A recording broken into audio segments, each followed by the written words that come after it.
আসসালামু আলাইকুম, welcome back barista Shakib. কেমন আছেন সবাই? আশা করি ভালো আছেন। আলহামদুলিল্লাহ আমিও ভালো আছি। তো গত পর্বে আমরা শিখেছিলাম যে কিভাবে একটি কফি গ্রাইন্ডার পাসওয়ার্ড দিয়ে লক করতে হয়।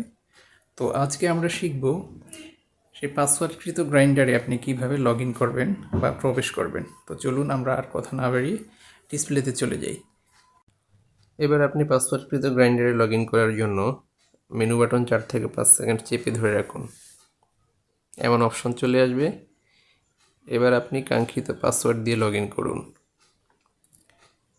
মুভ করার জন্য ডান পাশের মেনু বাটন চেপে ধরবেন। এবার আপনি পাসওয়ার্ড দিন। এবার আবার ডান পাশে চাপুন। এবার নাম্বার দিন। আবার মুভ করার জন্য ডান বাটের মেনু বাটন প্রেস করুন। আবার নাম্বার দিন।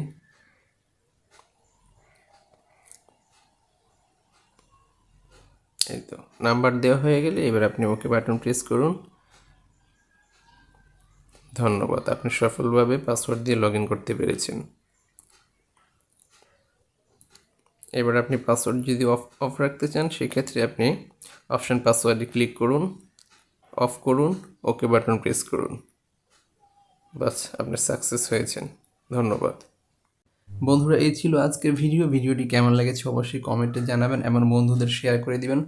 দেখা হবে অন্য ভিডিওতে। সেই পর্যন্ত ভালো থাকুন। আল্লাহ হাফেজ। আসসালামু আলাইকুম।